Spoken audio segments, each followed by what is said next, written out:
Wow. So that just happened? What was that? I don't understand what just happened. Okay? Like, is it... I don't have an inquest in the United States, but why do y'all even have those? Nothing got accomplished in my opinion, but we'll see tomorrow, right? It's confusing to me that there was no challenges on anything anybody said. Maybe that can't be done because it's not a trial. I don't know. Do they take all the discrepancies and they weigh them out and see, like, if there's 3 discrepancies? Do they go, oh, well, now we got to really look at this? Or do they consider the lack of 2 of the witnesses absolutely avoiding, right?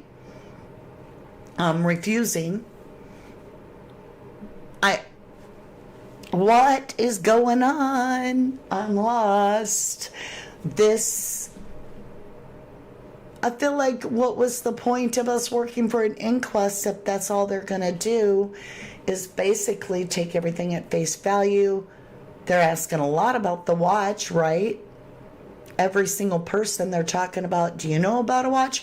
I don't understand this, why Ayub, you're going to find out, says, all that about the watch. I'll show, because Jay is actually filmed wearing a watch that obviously is too big for him, where Brad is standing on the balcony. So there's a watch. I just don't know if it's stolen. I don't know what's going on. I'm lost. I do know that I was correct about this whole Jay heading to Sugar Reefs, right? Brandon not showing up. I think I personally got my point of view of what really did happen. But is there enough suspicion and questions for the court to push it into anything further? And I'll tell you now, I highly doubt it. Because if we go back to the way that the last inquest ended,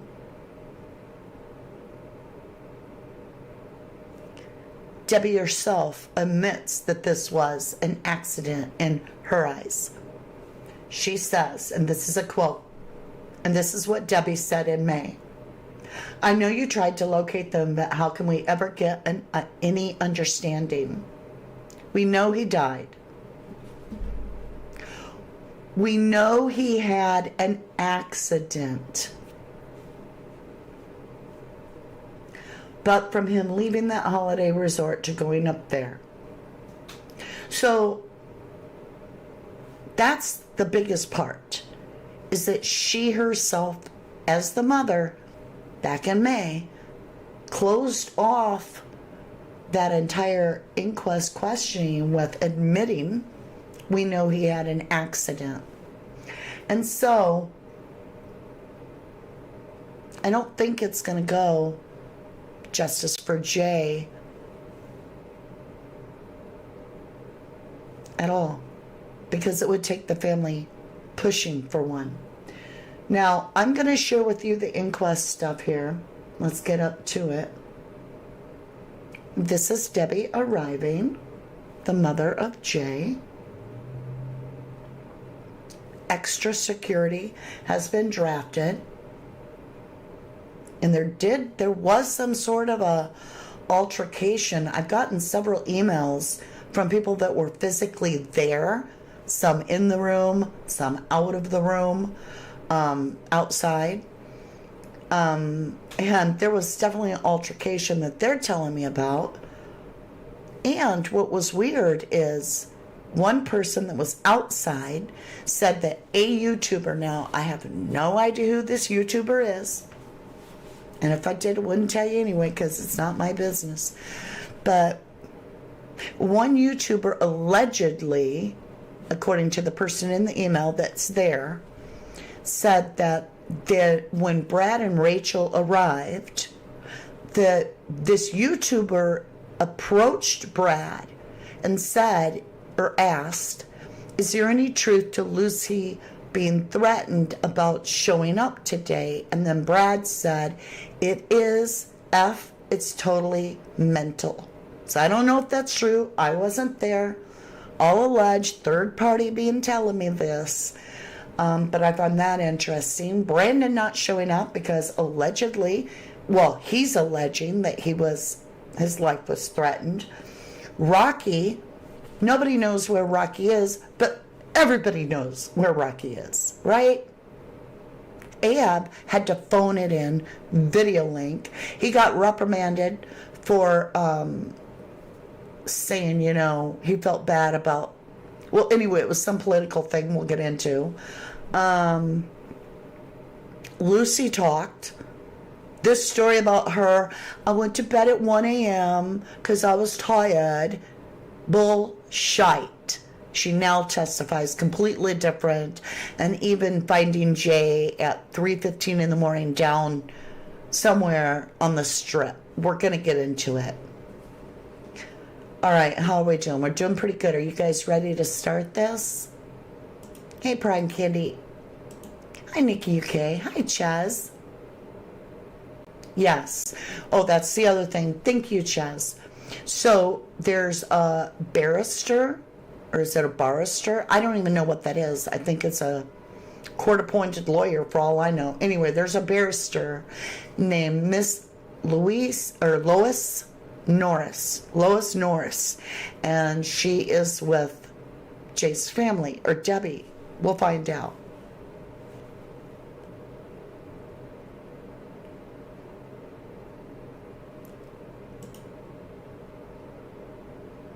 I have no idea if that even got spoke about or if it's true. I'm just sharing information.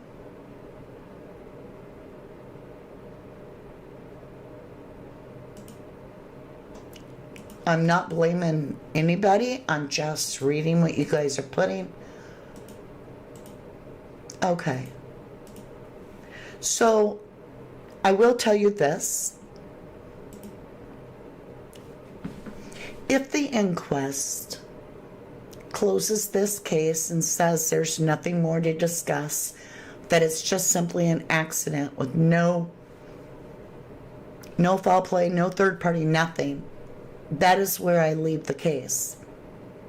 Because once the court has spoken, there's no way to get justice, and that's what I fight for. And at that point, I have to surrender it over to God and let Him handle it. Even though I've already surrendered it over to God and asked Him to take over, because you've done everything you can. I've done everything we can. We've supported the family on this channel from day one. Both Debbie, Warren, and Zach. We have never went to the point to blame anybody or accuse anybody. We've simply asked a lot of questions about anybody and everybody. But we weren't the only ones with questions, because we were still waiting on the inquest to find out how they would rule. So there was no finality. And we have the right to question, just like anybody, any narrative that we don't believe. So I will say this. I personally, from my humble opinion and personal experience, do believe that there were threats, even serious death threats. I have no doubt there were threats. I've experienced them myself. Some of them public, some of them not. I will give you this, which made me laugh my ass off. I do not have a yellow house. I've never had a yellow house. See, you get your information all screwed up, and then you think you're doxing someone, and it just doesn't work. But it really doesn't matter.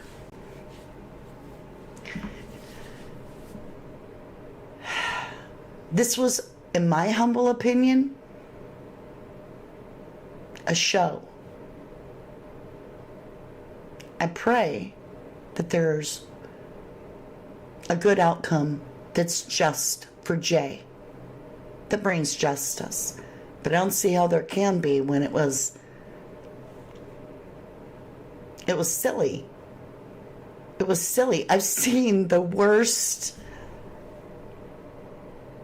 Follow-ups didn't happen. Questions didn't seem to happen. Each person told what they thought they could share. None of it matched. Okay, let's just get into it.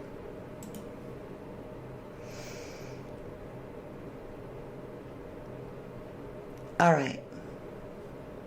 Oh, thank you, Prime Candy. Let's get over here.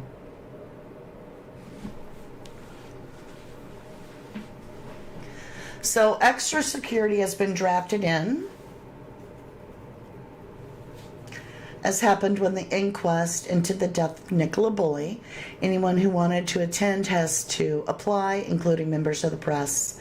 We don't yet know if any members of the public are being admitted in the court, as there is limited seats and there is a large group of Jay's family and friends still to come into court. Limited numbers of placement in court. Barrister enters the court. We're starting to see people be brought into the court now, including a barrister who is representing Jay's family. Today, coroner is Dr. James Adderley, Nicola Bulley's coroner. All right, today's coroner is Dr. James Adderley, who also oversaw the inquest into the death of Nicola Bulley in 2023.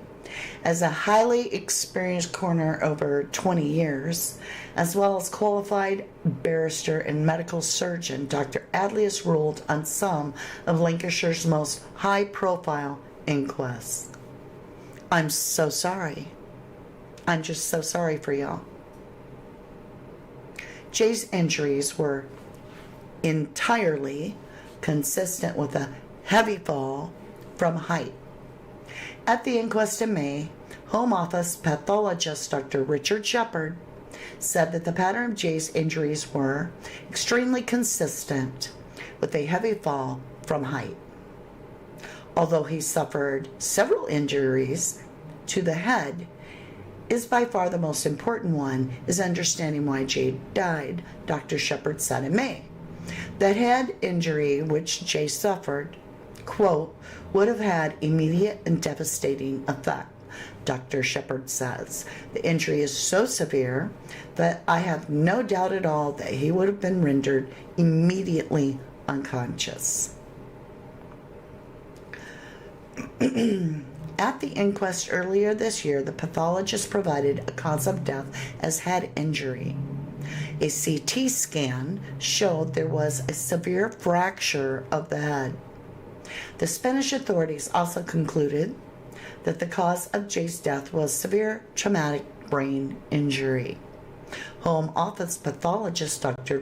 Richard Shepard said that even if Jay had been admitted to a specialist neurosurgical unit, his head injury was so serious it is highly unlikely he could have survived. The injury is so severe that death was either instantaneous or extremely quickly, he said.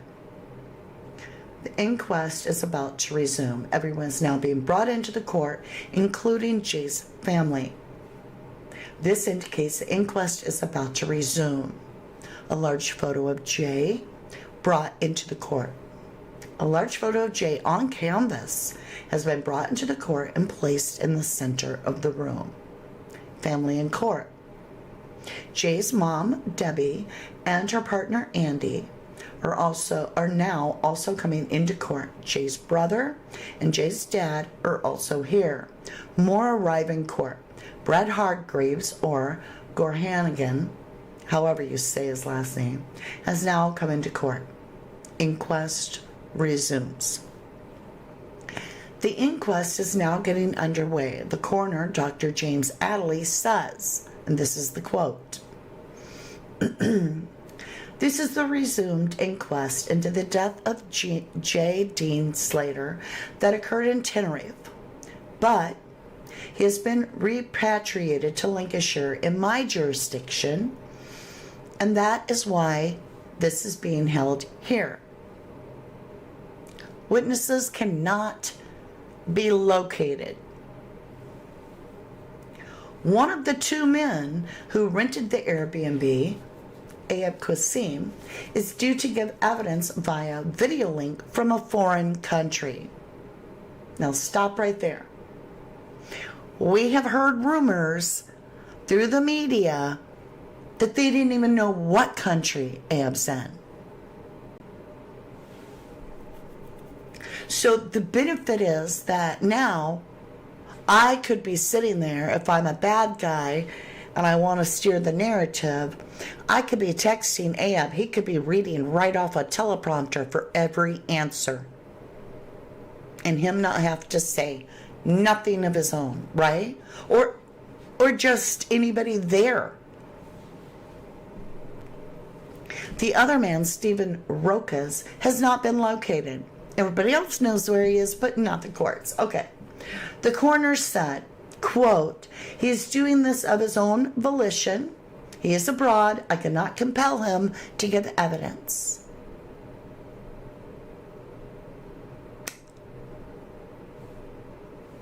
How do you guys feel about that? Holly Berry says, it's very annoying. I'm angry. This is wrong. Lizzie V says, my heart sank as soon as I realized it was Adelie. Mine too. Lorna says, the chorister and barrister would have been better handling all witnesses. A multiple choice questionnaire. No answers were questioned.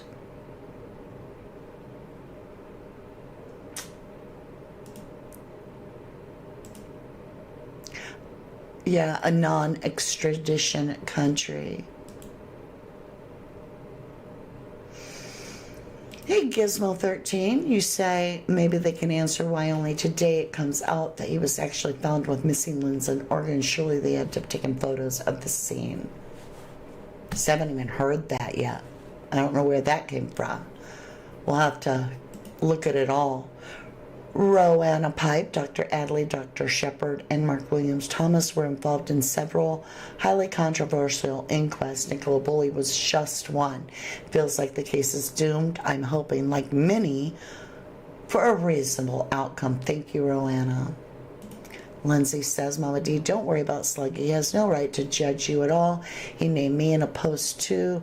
What the hell does he think he is? Your life is your life. No one's business. He has no right to do this.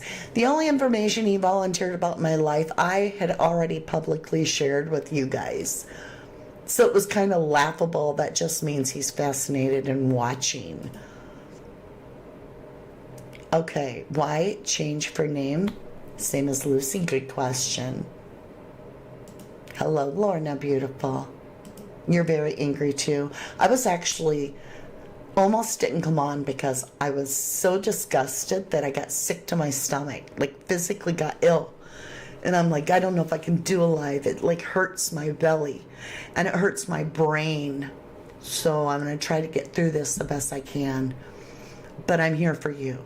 And we have always supported Jay's family. Pride and Candy, like I said, hopefully Adelie will look at everything and realize this is more than what's being put out there. Mariah says, where is the justice? An inquest to the death. You can just go abroad and avoid questions, and law needs changed, in my opinion. It's frustrating. If this was an innocent fall, where are they all trying to help, not running away? Aw, Lorna. Thank you, beautiful, for gifting 5 memberships. So remember, tomorrow, Friday, is our members live. We share it with everybody, but we will be public tomorrow and be sharing it with the chat part with our starlights. And then on Sunday, the starlights get to go behind the scene, and we're going to work on our hobbit hole. It's just a hobbit home. Just saying, I live it. Yeah, you'll just have to tune in. So let's see who got gifted. Kirsty, Lisa, Joe, House Music, and Just Another Human. Welcome, everybody. Welcome, my beautifuls. You're right, Debbie. It is very, very frustrating. But it hasn't been all my hard work. It's been your hard work. It's been Wax's and Duncan's and No Bull and World Entertainment. It's been a lot of us. Haley Comet. We're trying to get the information so that this inquest would be something of a challenge if untruths were being shared, right? But it doesn't seem like it challenged anything, in my opinion. Mariah says, how did Rocky get away giving false address to Spanish police? I don't know.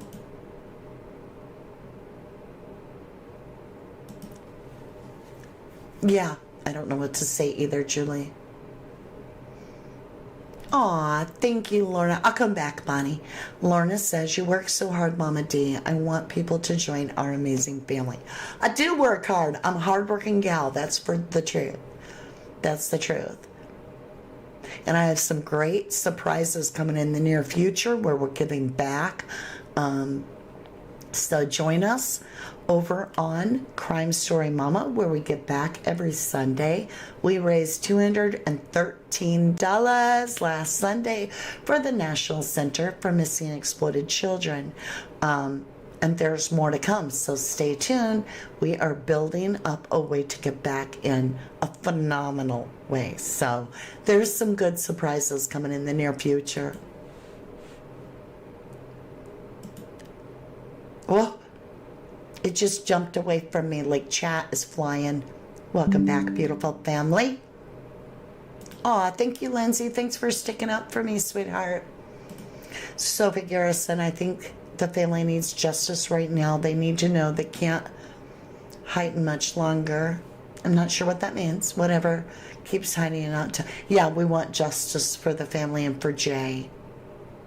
Whoop, whoop. Well done, guys. Thank you, Lorna. Lizzie says they don't seem interested in all the conflicting statements or any of our info. We sadly just don't have enough facts. It's frustrating. All right, Lucy gives evidence by video link. The coroner says Lucy Law, one of Jay's friends, who was in Tenerife, is giving evidence via video link because of the condition that she's in. Now,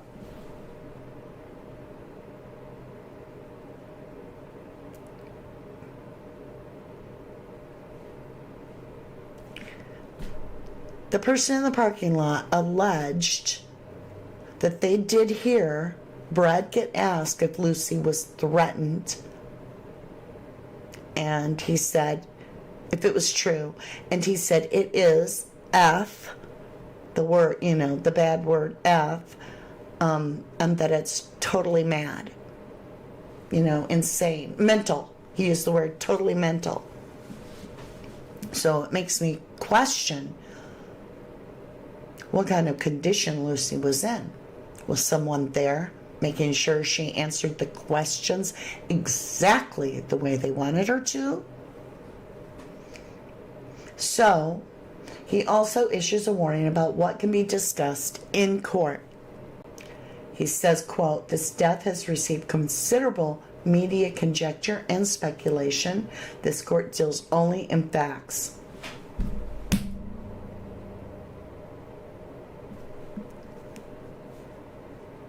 Not one fact, I believe, was revealed, in my humble opinion, but okay. This is what can be proved, and what evidence is certain of certain events. How are they calling this proved? This is not a forum for wild conjecture or speculation. That is not appropriate in the slightest for court. Okay. Brad gives evidence. Bradley G. Hagegaga, also known as Brad Hargreaves, is now giving evidence. Brad says that after he, Jay, and Lucy Law arrived in Tenerife, he and Jay put their bags in the apartment and then went out. They were drinking until 5 a.m. They met Brandon Hodgson, who had been friends with the two other men, Ayub Qassim and Stephen Rokas, known as Rocky, for some time. But didn't Brandon tell the Spanish authorities he didn't know him? Brad says that they all, quote, got on with Ayub and Rocky. Quote, we went to sleep, and the following day we went for some breakfast, Brad says. They went to the music festival later that day, which was due to start at 10 p.m. that night. The coroner asked Brad what they did at the festival. He replies, drinking and dancing like you would do at a rave festival. After spending the night at the rave, Brad and Jay went back to their apartment at Palamo Beach and went to sleep in their clothes because we were really drunk. The following day, we had a pool party at the hotel, so that's Saturday. And then the same day, we had a do again that night, so they drank till 5 a.m. So on Friday. So they would have drank till 5 a.m. on Saturday. So they're doing it again. So that means that now they're going to be drinking till 5 a.m. on Sunday if we're believing this story. Brad is asked how Jay behaved on holiday and how much he drank. Brad says, well, it's our first holiday as boys' holiday, so we might have took it a bit too far. Well, Brad, I would say somebody took it too far for the boy not to be alive anymore. Jay, kicked out. Brad says that on June 16th, the day before Jay went missing, the group went out for drinks at about 6 p.m. and then met with Brandon and Lucy to go to the music festival. Okay, hold on. If it's just Brad and Jay, I don't understand this statement. Let's read it again. Brad says that on June 16th, the day before Jay went missing, the group went out for drinks at about 6 p.m. Then met with Brandon and Lucy. So who's the group? If it's Brandon and Jay, but it's not, if it's Brad and Jay, but not Brandon and Lucy, are they saying that Brad and Jay hooked up with Ayub and Rocky? Who's the group? Brad says that on June 16th, the day before Jay went missing, the group went out for drinks at about 6 p.m. and then met with Brandon and Lucy to go to the music festival. Anybody else want to know what that means? Here's the statement to go with it.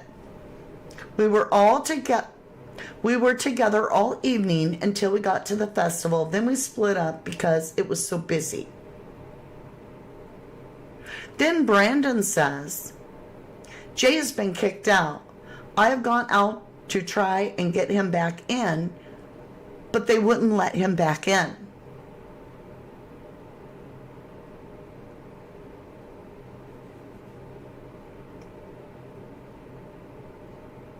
Who's the group?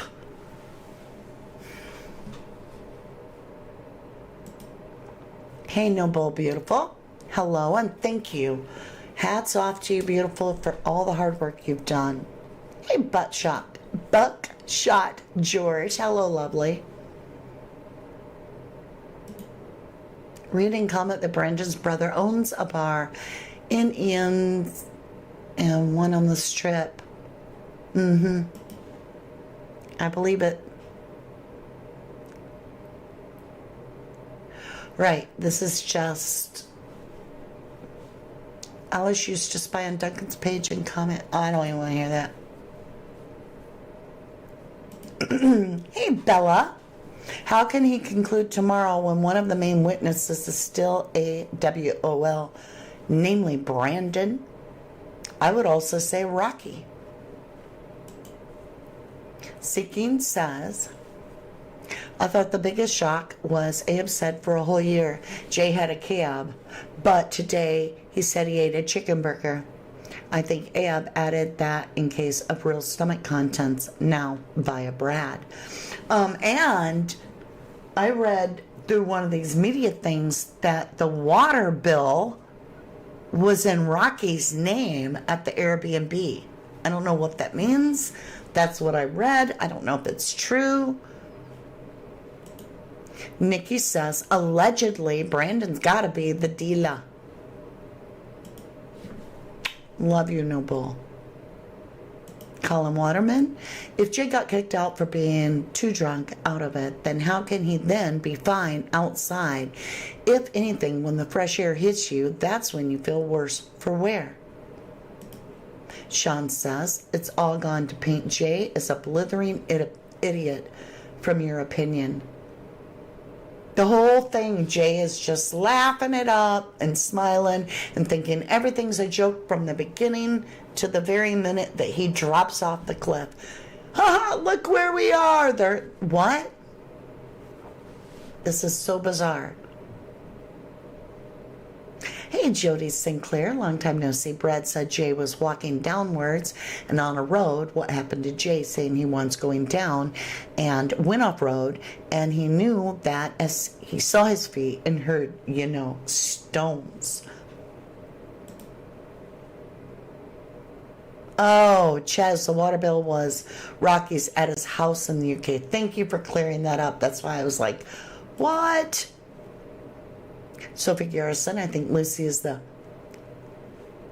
dealer, and Brandon was working with Brad. Would help in Lucy, ? I think in the nightclubs, that's when Jay said to Lucy, he's not having the bag. It is all a big mess. It is all a big mess. Michelle says, that was at a flat somewhere. Thank you. I didn't quite get that. Yes, it was very painful. Right, Nikki? Good question, Lindsay. We're going to get into that. If he charged his phone, why is it at 1%? All right, let's get back over here, you guys. So who's the group? If Brandon and Lucy are not the people that are in the group, because that's after, and it's I'm sorry, I'm getting this so damn confused. If Brandon and Lucy are not part of the group, right? Who is the group that went out for drinks at 6 p.m. with Brad and Jay? Why didn't that get asked?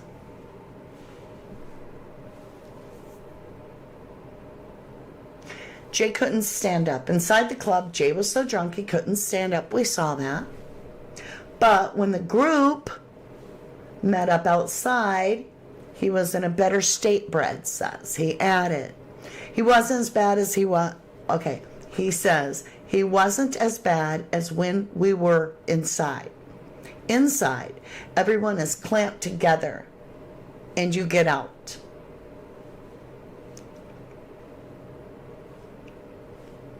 Jay took X and cocaine. Brad says that Jay had taken X and cocaine on the night of June 16th. Brad says he had also taken Cat on the holiday, but Brad isn't sure if he had taken it on that night. Brad says Jay would be a 6 on a scale of 1 to 10 of drunkenness. He describes Jay as giddy, adding, quote, we were both just having a laugh with each other.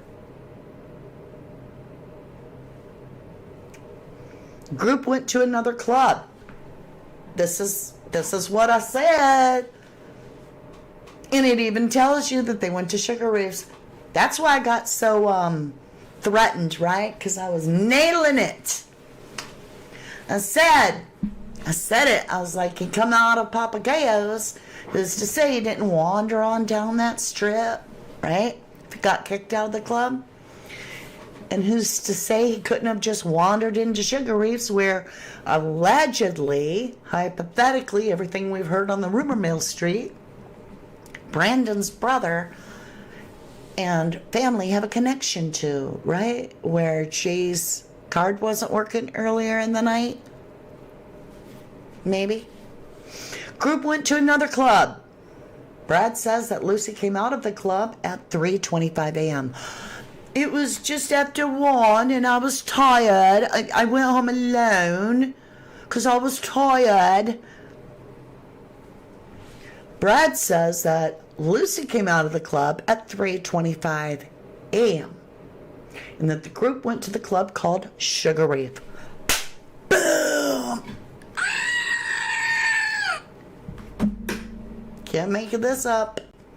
Ayub Qassim and Stephen Rokas weren't with the group in the festival. Brad tells Inquest, he adds, quote, they didn't come to the festival. They were just always out on the strip. Because you got to be available, right? Easy to find. And wear pink so that everybody knows where to find you and what they can get. I mean, if the Inquest isn't thinking, oh, this ex-rug con is the last person this boy was with, and the boy was on all this stuff, it don't take much mathematics to add this shit up and go, wonder where Jay got all this rugs from, right? I didn't think anything of it. The court hears Jay sent a Snapchat to Brad in which he said he had taken a watch. Jay then sent another Snapchat to Brad in which he said he was going back to Ayub and Steven's Airbnb and sleeping there. Although in an earlier statement, Brad said he was worried about Jay, when asked in court today, he says, quote, they were with us for 3 days, so I trusted them as much as Jay. I didn't think anything of it. I see.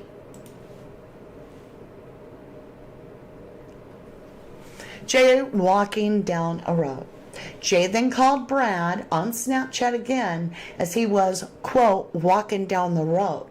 The court hears. Jay told Brad, I'm gonna come back. Brad tells the Inquest, quote, at that point, I might have been feeling a bit worried.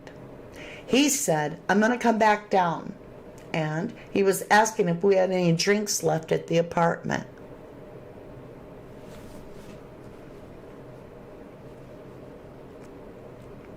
Discussing the watch.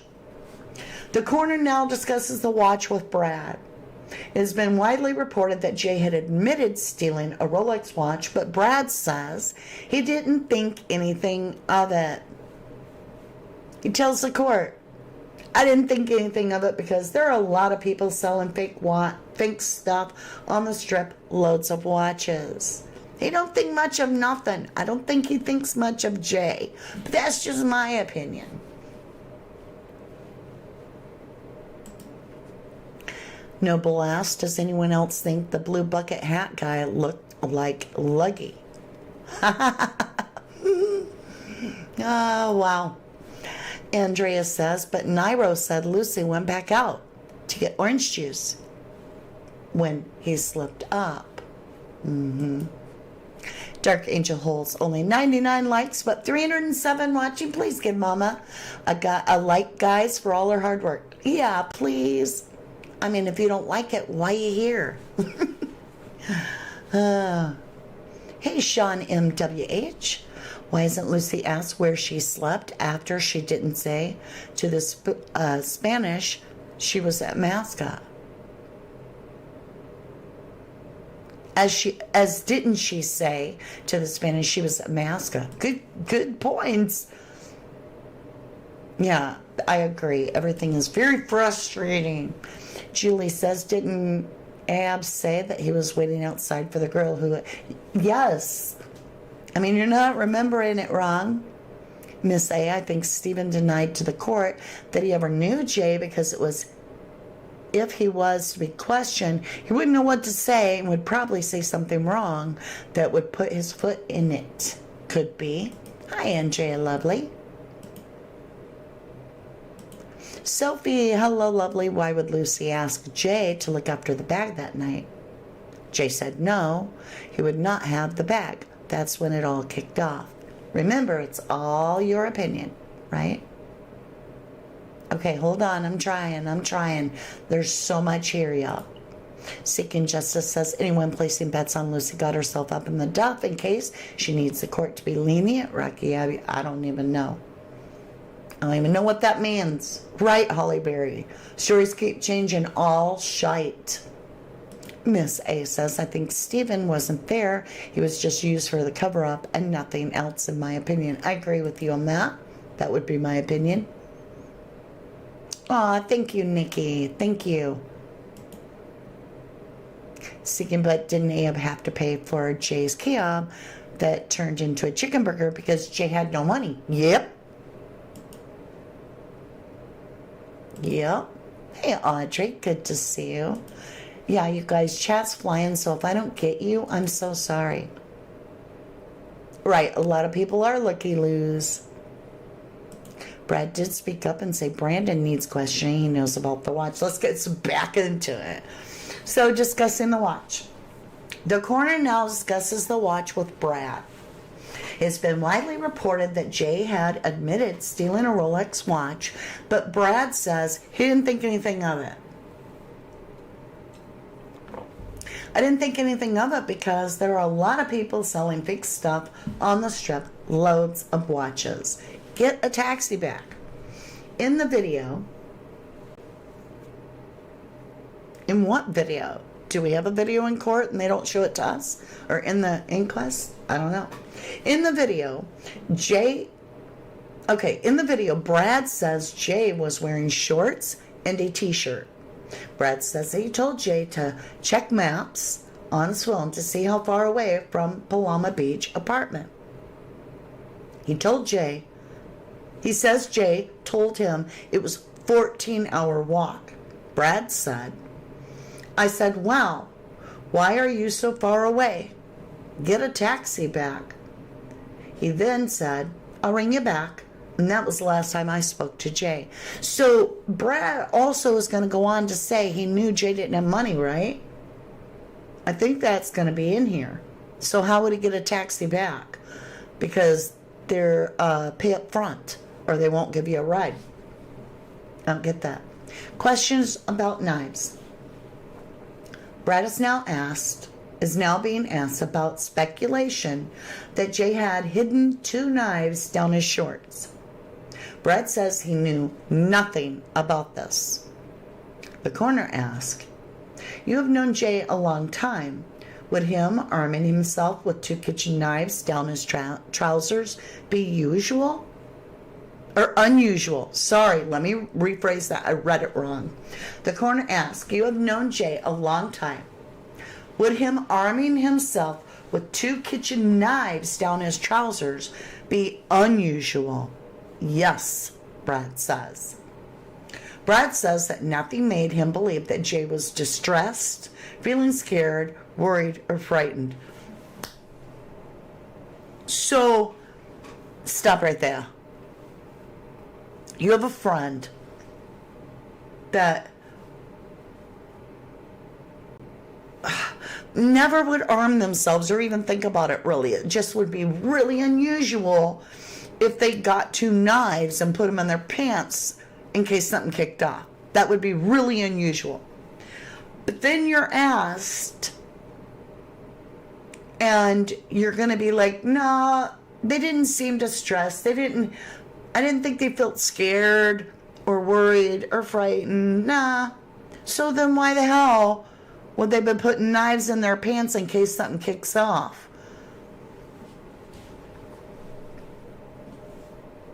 I'll understand that.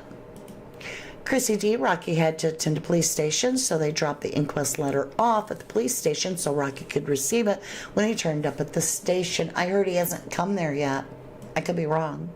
Charlie Morton creators have found facts so bad. Red Sauce, hello, lovely. But he was stopped and told to stick to the case, Earth Angel. I don't know, is that Mount? Yeah, he didn't appear at the station. That's why I read too.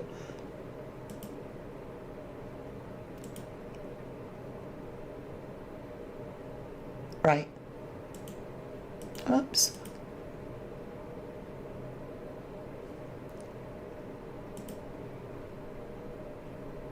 Aw, thank you, Earth Angel.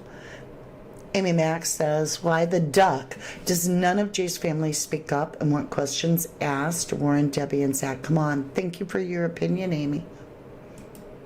Aw, thank you, Red Sauce. Thank you for the snooper chat. I appreciate that.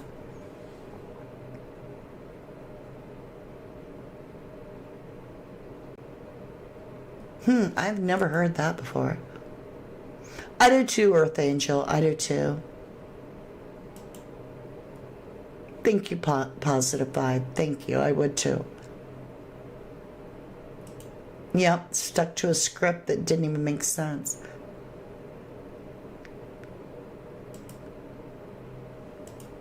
Sean says, wouldn't the guy Josh, who is supposedly with Brad, say Jay had sent me a Snapchat with 2 knives? Maybe he needs help. How are they getting away with this? Parents can't be satisfied. I don't think they are. I think that's why they wanted the inquest, right? Okay. So, that's weird. He wanted to carry on drinking. Brad is asked why Jay wanted to go back to the apartment after arriving at the Airbnb. He replies, quote, because he wanted to carry on drinking. He's probably got to that apartment. They, Ab and Rocky, have gone to bed and he is sobered up and wanted to carry on drinking. Johnny Vegas. This is just freaking laughable. Brad is now being asked questions by Lois Norris, the barrister representing Jay's family. Brad confirms that it was Brandon Hodgson who had introduced the group to Ayub Qassim and Stephen Rokas. Brad says that Ayub's nickname was Johnny Vegas. There's no way. You and I all know that Brandon Hodgson appears to resemble Johnny Vegas. Physically, it would make more sense, in my humble opinion, for that to be his nickname. But hey, that's not what they say. Final conversation in person. Brad says that the last time he saw Jay in person, was when he and Lucy and Brandon had gone to Magic Mike's for food. Am I wrong, or is Magic Mike's a place to cut hair? I'm confused by that. Brad had gone to find Jay and found him straight away. This is when Jay told Brad, I'm going to stay with these, referring to Ayub and Rocky. Brad says that Jay had told him that Ayub and Rocky would bring him back at the Paloma Beach apartment at 12 the next day. Okay, let's stop here for a minute. We've heard that Jay didn't have no money on him. Debbie said, the mother, that Jay's money was back in the apartment. So why would you go off with 2 people when you got no money to get back if they ain't gonna bring you back? Right? That's just, to have backup money to get back in case these people decide to sleep in all day and you want to get home. But whatever. Jay discussed selling a watch. Brad says Jay had told him he was going up to Ayub and Rocky's house to sell a watch. Brad is asked why, if he was worried about Jay going to sell a watch, he didn't ask him more about it. Because I was under the influence of drugs, Brad replies. The inquest hears this is the watch that Jay had stolen. Bed made for Jay. Brad says that Jay had video called him while he was in the Airbnb. He showed me the bed they had made for him, he said. So Brandon said that to Mark William Thomas too. So you're telling me this kid that doesn't even have very much battery is videotaping his friends to show him the couch, but they all call it a bed. I'm telling you, something's weird. That's just weird. Brandon should be here. The court has heard that Brandon Hodgkinson, a friend who had introduced the group to Ayub and Rocky, has not been located in order to request he give evidence to the inquest. Brad confirms that the only thing he knows about the stolen watch is what Jay said in one Snapchat message. That's why I thought Brandon should be here, because he knows a lot more about it than just the Snapchat he adds. So hold on a minute.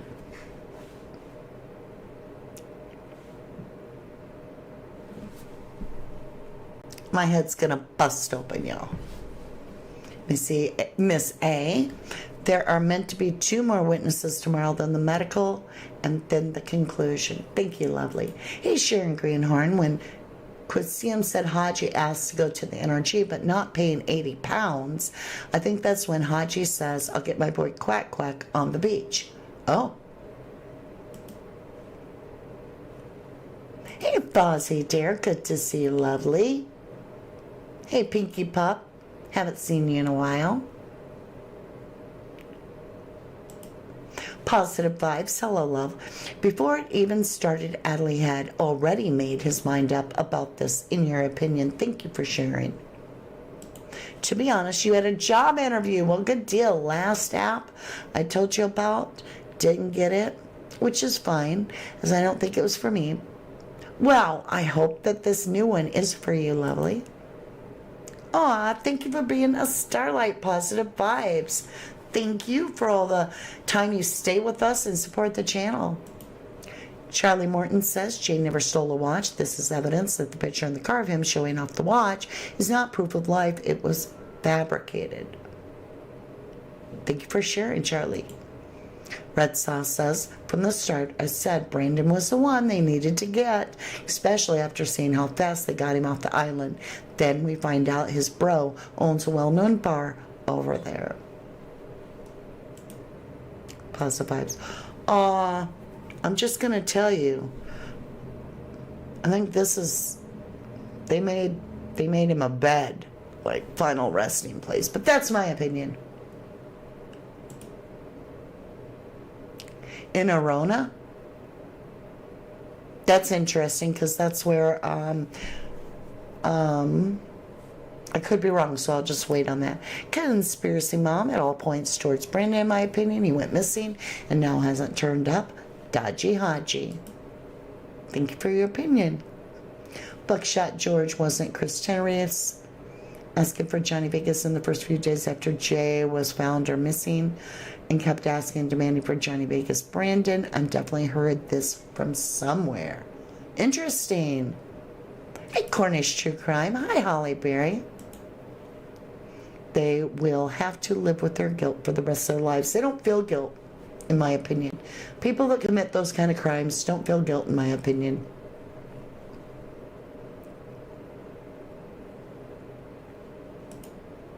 Aw, Fuzzy Dare says, this is my favorite lives to come to and always see the same faces. That's right. Ophelia said, that's not her blanket, so straight away, it's not right.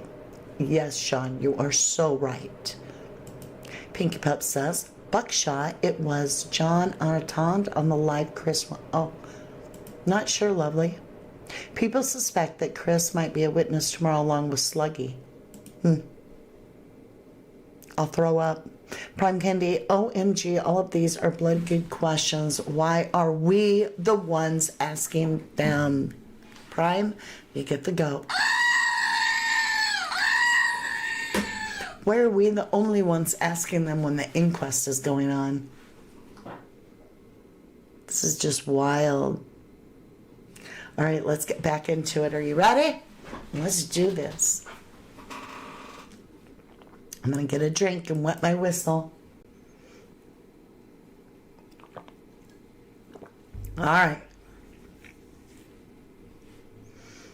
Whoops. I had my thing on the wrong thing. I swirled chat. End of Brad's evidence. That concludes Brad evidence. Next, we're going to hear from Ayub Qassim. Quack, quack. Johnny Vegas. Whispers. The Baker.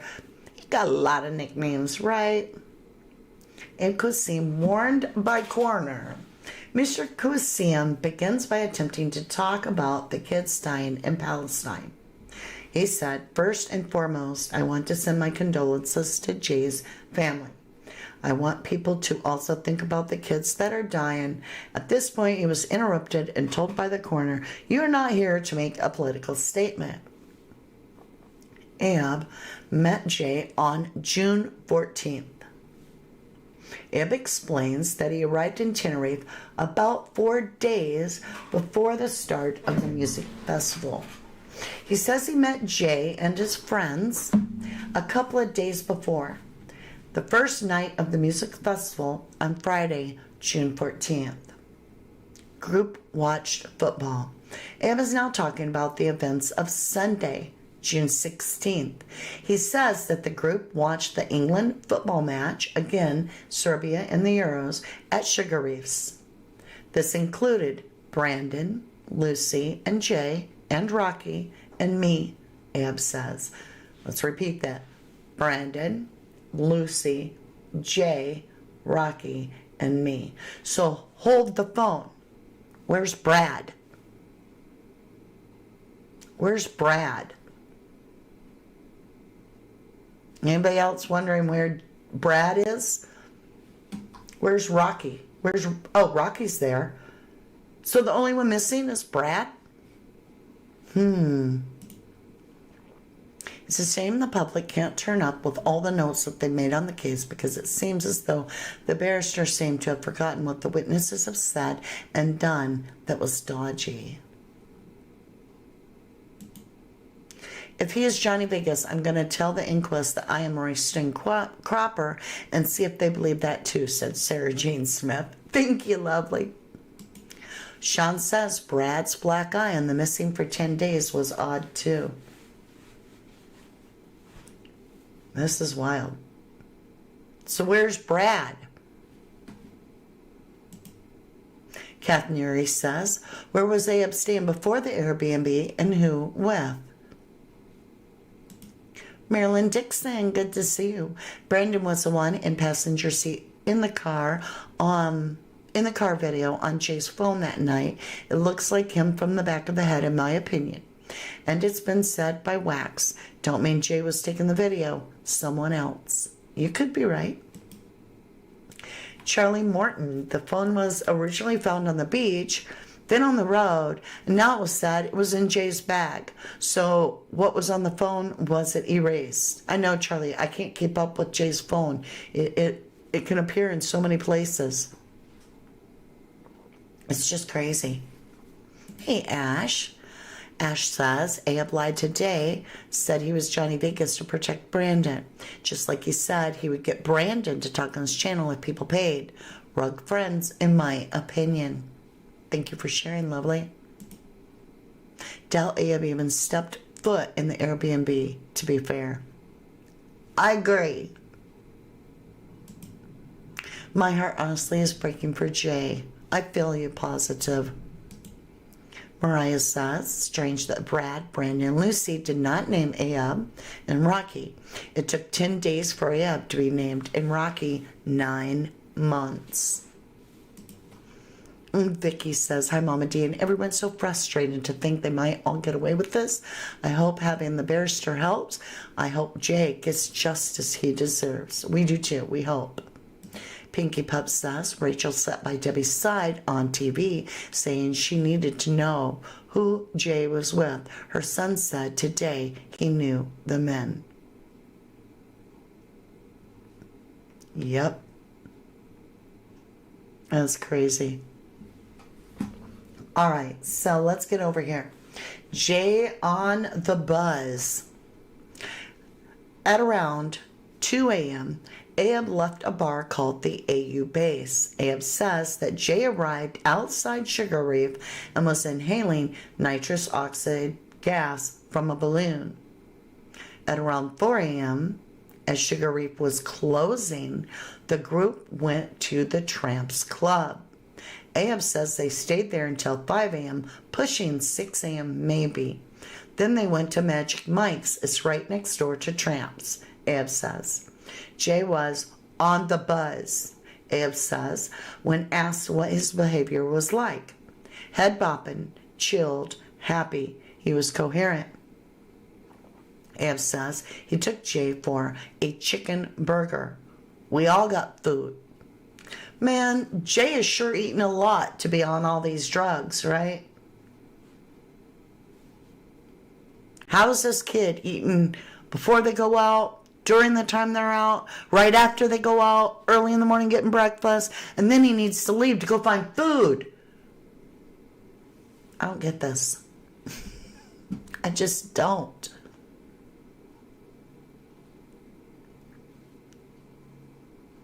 Why go to the Airbnb? Ayub is asked if Jay had any money on him. He says vaguely, I might have heard him saying, I run out of dough, but I don't know 1,000,000%. I didn't check his pockets. Ayub is then asked why Jay ended up at his Airbnb. He asked, said Ayub. From further things I've heard, he must have thought we were going to stay up. He said, can I come with you guys? Those were his exact words. I'll drop you off, Ayub says he told Jay. Bearing in mind, I live a bit far away, but I'll drop you off in the morning if you want. Jay didn't steal a watch. Now, this is the only part that we have any hope of this being looked into, because we have Lucy and we have Brad alleging that there's a lot to do about Jay stealing a watch. We have 2 photos of Jay, or a video and a snap of Jay allegedly talking about stealing a watch.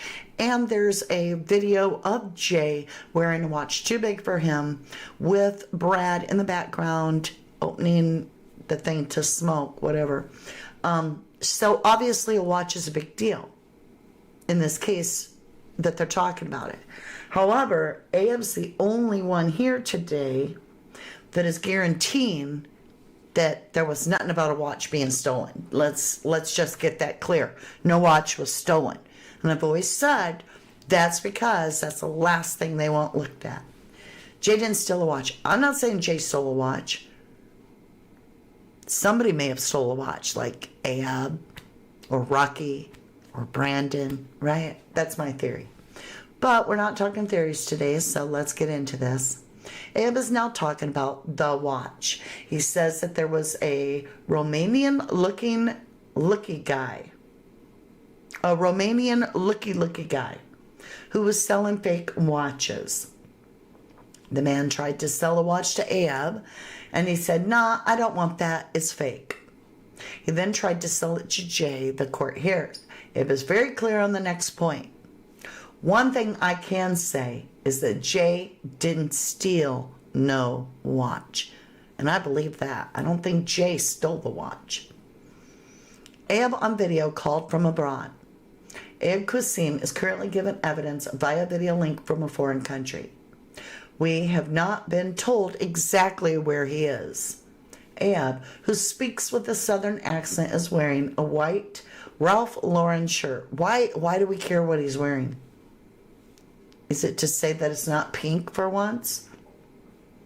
Okay.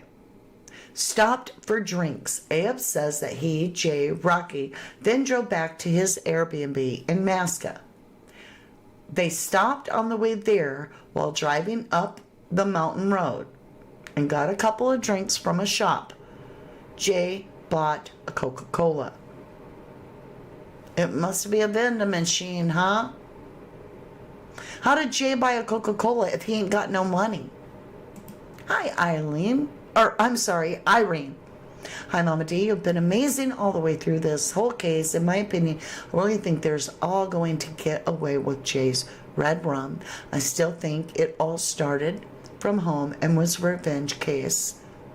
Justice for Jay. Thank you, Irene Love. Thank you. They need to get Saul in, as he seemed to know about the watch. Rowan says the watch story is too hot now. It has to go away because we know who has seen who was seen wearing it, not Jay. It suits Ayub to deny it. The papers even reported a watch being stolen, says Charlie. They did. Mariah says, Coroner only goes on facts. His head gonna be whirling tonight to make sense of it all. Right? Celestine, I have a terrible feeling this inquest is going to be labeled misadventure. Jay will not get justice, sadly. I hope I'm wrong. I hope you're wrong. Matthew Reese, Ayub would probably say Jay went for it because no one as smart as he is. Yeah, I don't know. None of it really makes any sense. Why didn't Ayub share his apparent iPad video about the stolen watch? Good question. Maybe use Brad's card? No, because Brad said he had to get a taxi, so he would have needed his money. Right? He said he had to get a taxi home. So he used his card most likely, right? So why would it be with Jay? Kathleen Lane, hello. Adley is determined to go for accident and won't be interested in Brandon and Rocky non-appearance. I hope you're wrong, but could be right. Cornish True Crime. Hi, Mama D. I'm holding on to hope that justice is served, but I think it's going to be misadventure. All right, lovelies, let's try to work through this. Stopped for drinks. All right, Jay bought a Coca-Cola. Okay. Snapchat video. The court has just been played a 2-second Snapchat, 2 seconds, video where Jay sent to his friends from the backseat of a car. This was Ayub, Rocky, and Jay were making their way to the Airbnb. Jay captioned the video, just took a 12 Raleigh off some CUNT with this Molly kid over to get 10 quid for it now, haha, off my undies. Ayub says that this Molly kid referred to him.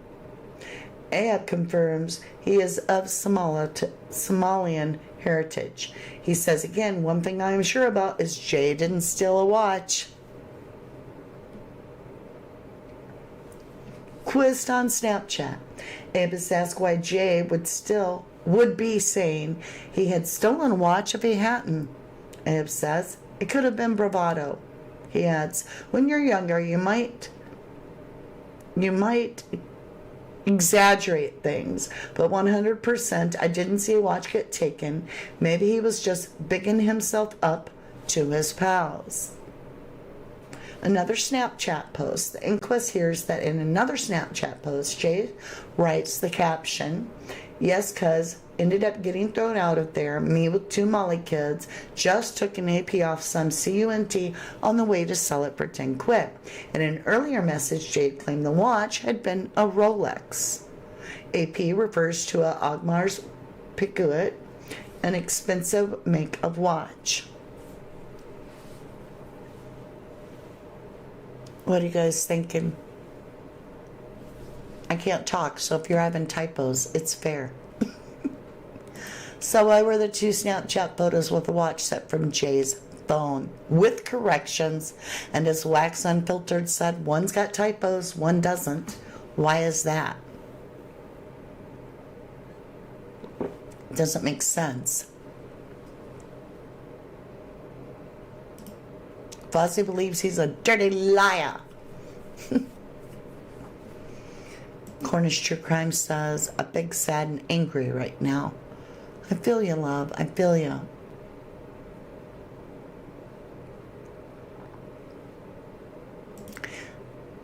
Steppers says, we saw Brandon take that bag from Jay in the club. They said he lost it, threw him under the bus, and split the drugs and the money from the bag in revenge, in your opinion. Thank you, love, for sharing your opinion. Jennifer Swain. Oh, and I want to say thank you, Jennifer Swain, for covering the shipping on that painting to Eliza that will be shipping out very soon to her, as well as thank you for that snooper chat. It came through very nicely. I appreciate that so much. And it helps out. Thank you, love. She put it on PayPal because that way I get the full amount, right? It was very nice of her, very supportive. Pink Pup says, who and what was he replying to if he stated this statement saying, yes, I missed something? Earth Angel says, didn't he have say before he met Jay on the night he went missing? There's so many inconsistencies here, it's crazy. Dark Angel says, in my opinion, they're all dirty lies. I still get the feeling that Brad is lying because he was threatened and is scared. I just can't get that out of my head. Thank you for sharing your opinion, lovely. Seeking Justice says, I have no idea why they're all hiding. I don't think the coroner knows his own name. Maybe he forgot he was retired.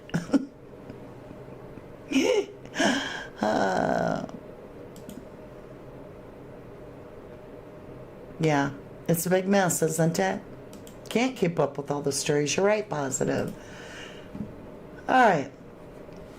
So, images outside the Airbnb. The court has just been shown a picture taken by Ayub on his phone after he pulled up outside the Airbnb. In a photo, which shows Rocky fast asleep in the front passenger seat, with his head at almost a 90-degree angle, Jay can be seen from the back seat smiling.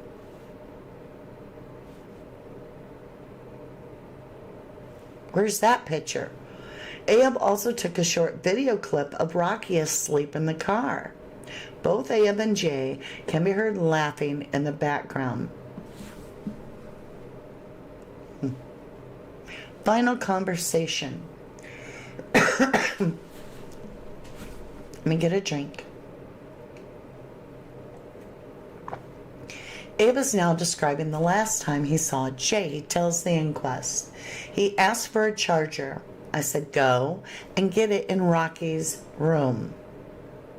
He's gone in there and grabbed the charger from the side of the bed and stuck it in the kitchen. He started charging it in the kitchen. I ran upstairs and grabbed him a blanket. I went past the bathroom and grabbed him a towel as well. I said, that's you in it. He asked for a fag. I left my deck downstairs. I said goodnight and went upstairs. So Rocky, an ex-boxer, that one punch might be serious, is asleep in a bedroom. And Jay was told to just go in there and kind of feel around in the dark till he found a charger.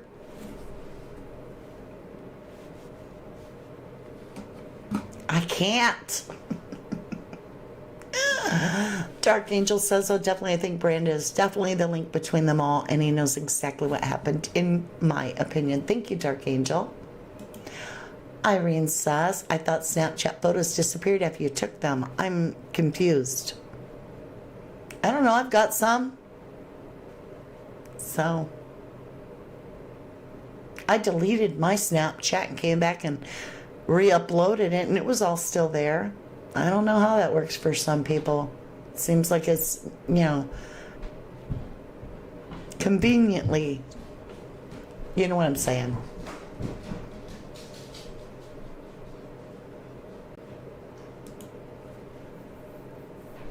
I don't know that I knew how to save any of them, and mine are still there, so I don't know. I have no idea. And even if your Snapchat doesn't save it, your phone, I think your phone keeps up a backup of everything. Right. Who's to say, like Wax said months ago about the video of Rocky sleeping, who's to say the audios from that night or in that place? Well, I agree with that. How did the deeply sleeping drunk call Rocky manage to get to bed? I don't know.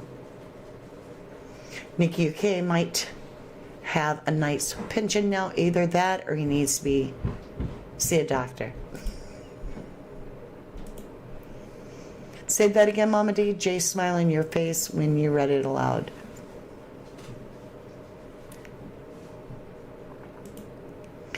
Bonnie, but there is no reason for Jay to go there. Still no reason given.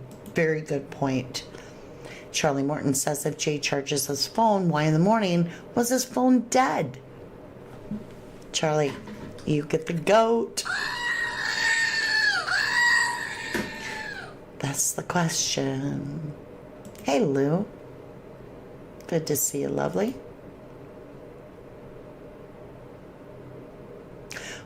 With Snapchat, though, if the phone they found was actually Jay's, it should be in his memory section. Thank you. That's what I'm saying.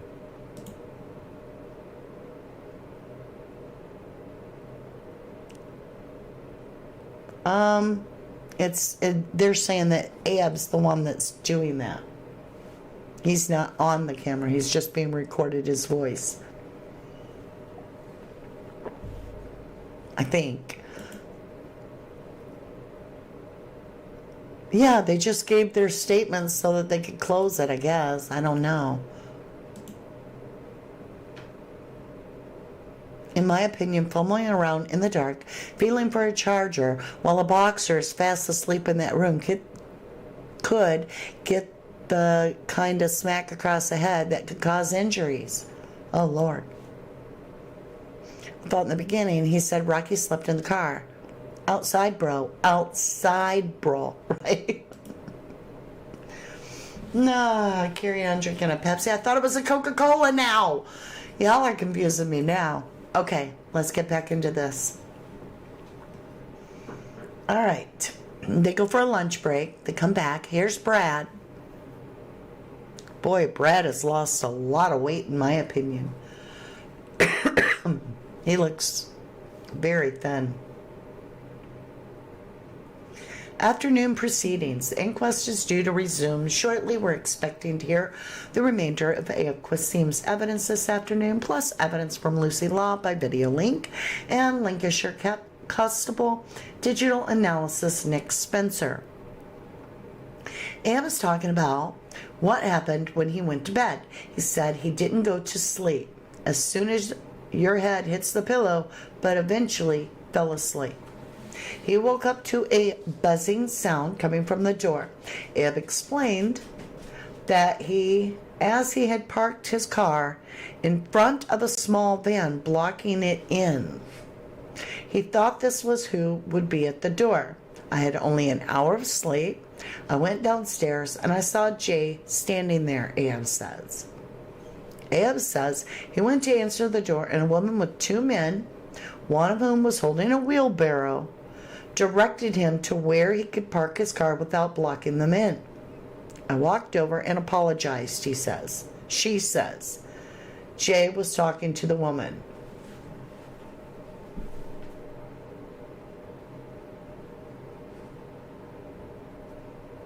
What? Ayub says he went to answer the door and a woman with two men, one of whom was holding a wheelbarrow, directed him to where he could park his car without blocking them in. I walked over and apologized, she says. Jay was talking to the woman. I don't know what that means. Ayub is saying that Jay was probably still awake because he was still on things, buzzing. Those kind of things stop you from going to sleep unless you take a sleeping pill or smoke a bit of the cannabis, he says. What about eating? Do they make you really starving for all different kinds of food? Like, you need to go for chicken sandwiches and kebabs and go out to eat with Lucy and leave Masca so that you can go get some scran? Jay's still under the influence. Ayub is asked what kind of state Jay was in when he went downstairs to move his car. Was he still under the influence, the coroner asked. I think, yeah, he could have been, Ayub replies. Bus in 10 minutes. Ayub says Jay then told him he was going to catch a bus back to his apartment. Ayub says, I said, no bus is coming anytime soon. It's not one of those places where the bus comes every 5 or 10 minutes. Jay replied, no, I spoke to a woman. She said the bus is coming in 10 minutes. I said, no, it ain't, bro. Chill out, G. I'll drop you off later. Ayub tells the court he looked at Jay and saw that he was sweet. So it's like sound, isn't it? Ayub said. What could I have done? I'm not going to say, stay here now. I just said, if you need me, I'm here. I shut the door to go back upstairs to go to sleep. We're cool. Ayub is being asked about the friendship with Brandon Hodgson. That's a good question. Ayub told police in a statement that he was friends with Brandon. In the statement, the Spanish police, however, Brandon claims he didn't know Ayub. Which is true, asked Lois Norris, the barrister representing Jay's family. If you put both together and meet in the middle, Ayub responds, like we're cool sort of thing. I've known his brother for a long time. Ayub confirms Johnny Vegas' nickname. I got a lot of nicknames, he adds. Ayub evidence concludes. Ayub has now finished giving evidence. Lucy Law, Jay's friend, who was with him in Tenerife, is now giving evidence via video link. How are you guys doing? This is just like... Mariah says, court asked Ayub if Jay went to sleep, and Ayub said no. He did not think he did. Yet I thought Ayub was asleep. Thank you. Jodine Sinclair, hello, Dark Angel. I saw that. Also very interesting. What was? What did I miss? Dark Angel says, I hope that someone said earlier about the public being able to contest the outcome if true. I've just never heard of that before. Oh, I've never heard of that either. Have you listened to the podcast Ayub done with the Welsh podcaster Maze Cullen? Yeah.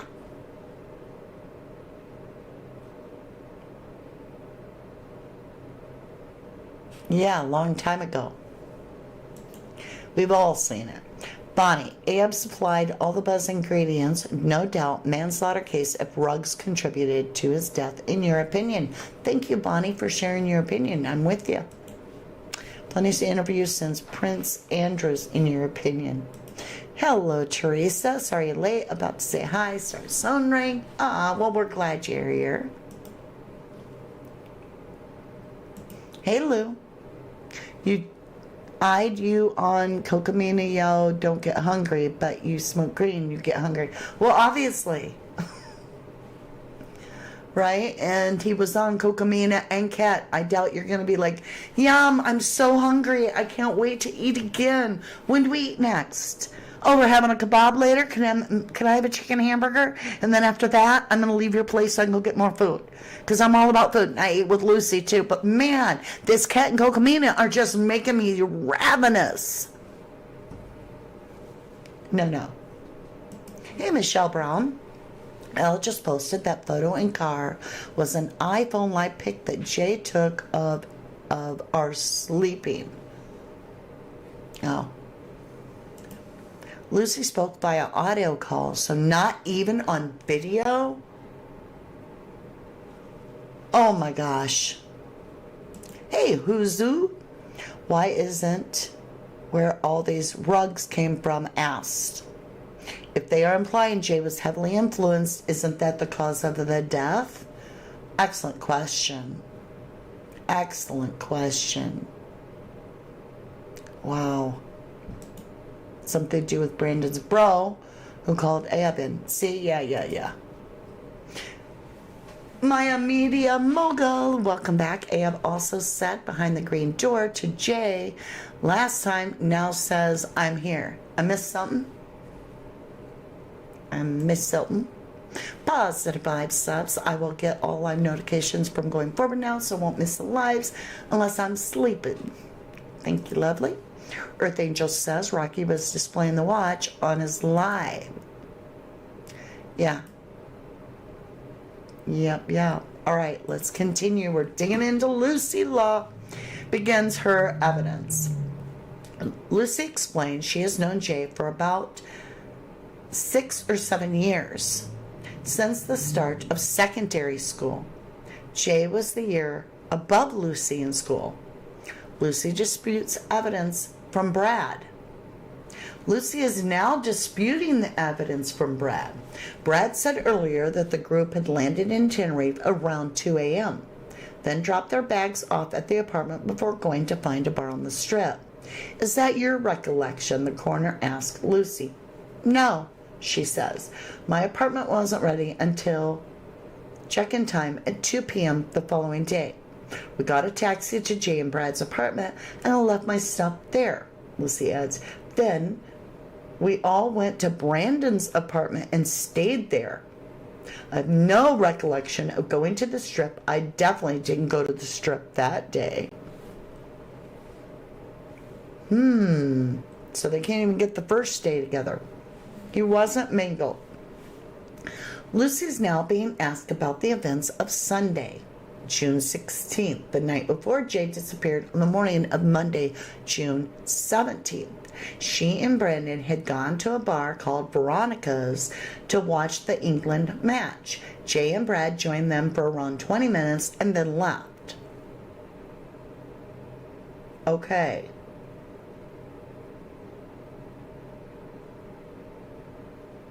So, who was Jay and Brad meeting in that group? The group met up later on around midnight. Lucy is asked how drunk Jay was. So Lucy didn't see Jay till midnight?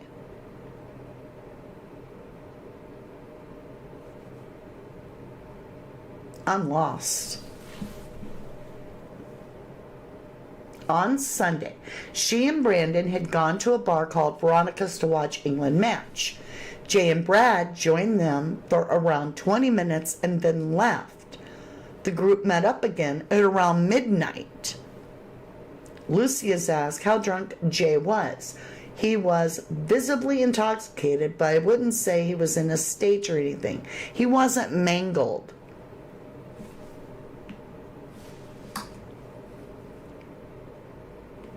We all split up to try and find him. What? The group then headed back out to the Energy Festival at Papagayo's. So where'd they meet at midnight? It doesn't say.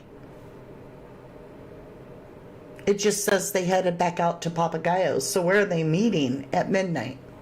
At one point, Jay told Lucy he was going to the toilet, but when he hadn't returned after a while, she went to look for him. She says we all split up to try and find him in the place, but then none of us could find him in there. So at this point, our phones were nearly dead, and he was still not answering his phone. We left to see if we could find him outside. We had a look on the Strip. At this point, I thought he's probably made mates with someone or had found a girl or ventured off. So Jay goes missing. At that point, they're going to find him and then he's going to go missing again later for real. Jay's conflicting messages. Lucy continues. Then he messages up and said, I'm in Oasis. We couldn't see him. Then he messaged saying he was in Sugar Reef, which is 2 or 3 clubs up. But we couldn't see him there either. I'm on a mission.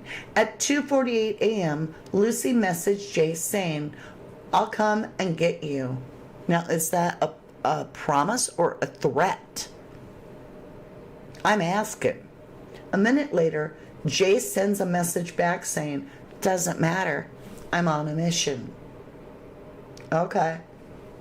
If you're not there this time, I'm going to be fuming, or I'm going to be effing fuming. At 3:24 a.m., which at this point she's just come out of the club. If we scroll all the way back, at 3:25 a.m., she's just coming out of Papagayo's.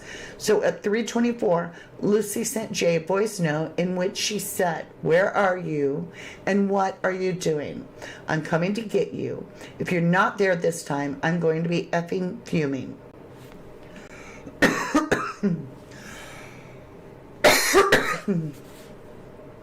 Lucy says, hold on a minute.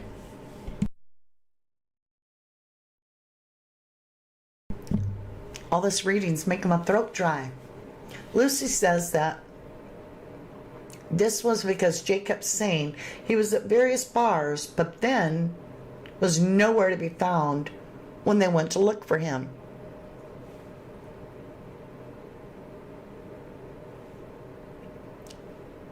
This is wild.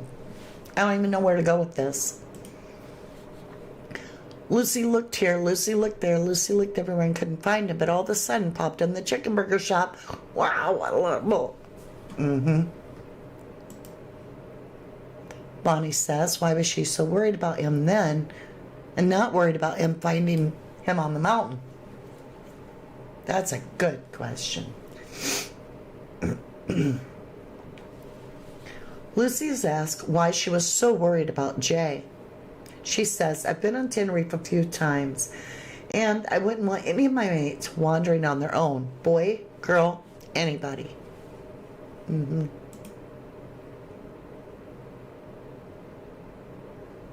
Yeah, I agree. Laughing his head off. They're just making it sound like Jay thought everything was hysterical, aren't they? It's like laughing his head off, smiling his face off. He's off with his Sundays. Off, right? Something's off. Laughing his head off, Lucy then found Jay while she and the others were ordering food from Magic Mike's, a takeout close to the strip. She says, I said to him, where have you been? And he was just laughing his head off. I don't get that. Earth Angel says they don't make you hungry, right? Okay. His usual self. Lucy says that Jay seemed his usual self and didn't come across as frightened or scared or distressed. Jay's in the middle of nowhere. Lucy went to sleep, but left her phone on just in case. At 8:30 p.m., Brandon Hodgson calls her and says, OMG, OMG, OMG, Jay is in the middle of nowhere and only has 1%. Do they mean AM? They put 8:30 p.m.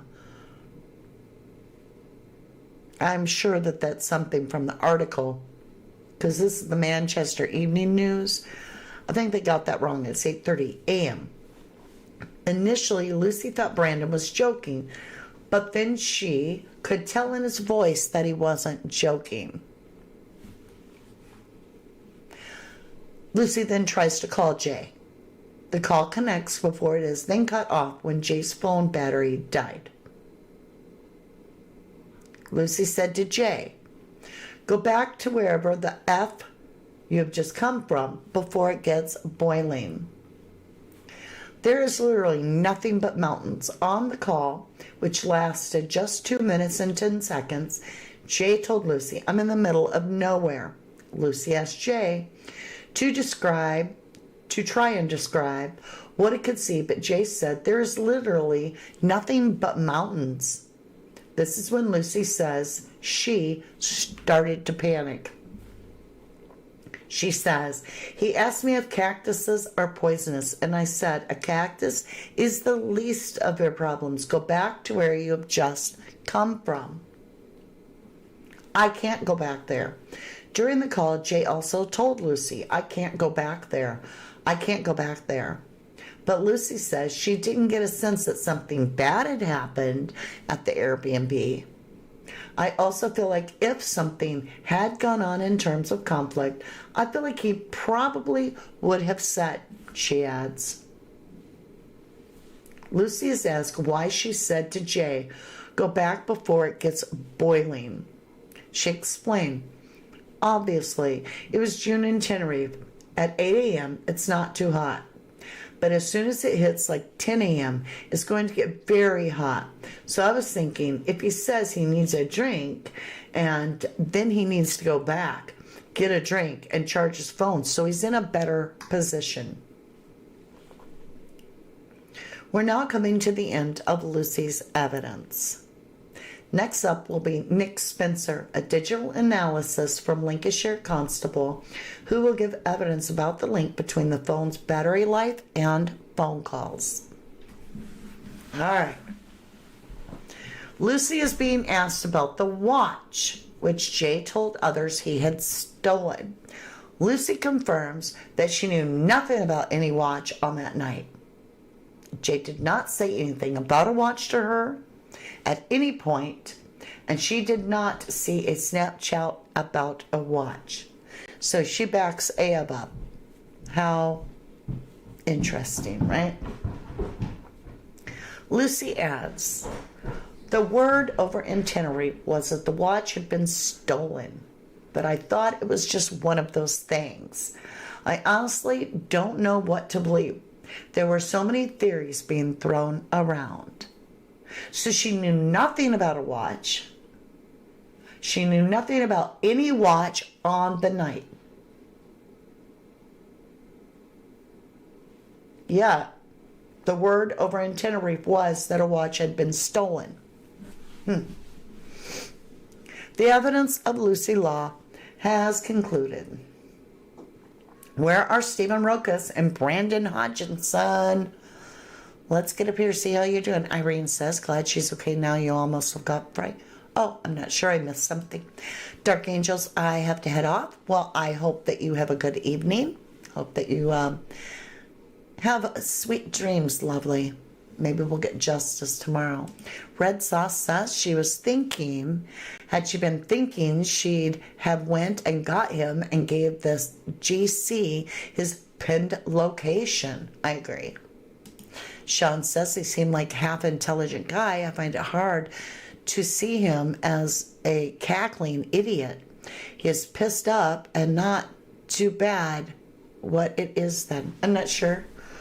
But yeah, they totally paint him as some, like Joker that does nothing but laugh and smile his face off and doesn't take anything serious and hiding from everybody so that people are trying to find him. And I mean, the way they paint it, he would need a full-time babysitter, like an adult babysitter. He seemed like a half-intelligent guy to me, too. Thank you for sharing that. Linda says Ayub makes no mention of stopping in the tunnel for Brad to pee. He didn't say Brad went to Masca with him. Jay and Rocky, great work, Mama D. Aw, thank you, Linda. Thank you. All right, you guys. Let's get back into it. Coroner's office, Alice Swarbrick, will now give evidence about her attempts to finding the remaining outstanding witnesses, including Stephen Ruckus and Brandon Hodgson. Lois Norris, the barrister representing Jay's family, has just said that there was a message thread between the family and Brandon Hodgson, and it, quote, appeared he was unwilling to give evidence. No contact from Brandon, despite hand-delivered letter. Brandon Hodgson is understood to be in Tenerife. The coroner arranged for Lancashire police officers to serve a summons on Brandon at his home in Lancashire. They attempted to do so on several occasions. The coroner's office called Brandon on several occasions and left voice messages, but never heard back. Brandon's mom, Natalie Hodgson, was hand-delivered a letter from the coroner by Lancashire Constable. This exchange was documented on body-worn footage, but neither she or her son, Brandon, made contact with the coroner's office. Just a minute.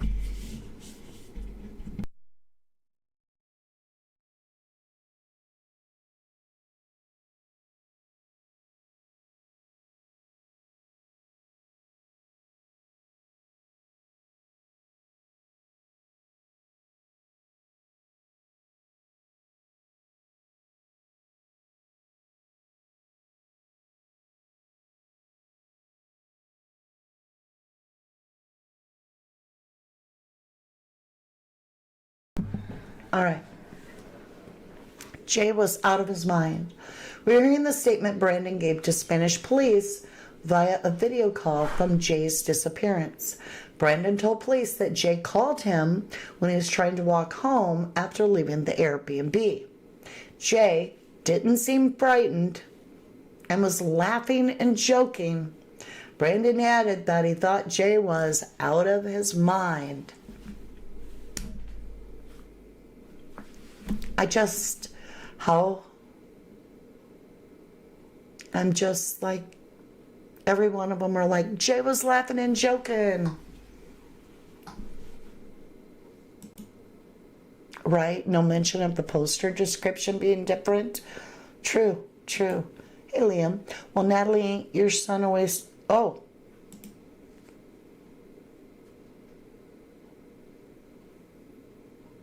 I don't even know what that's about.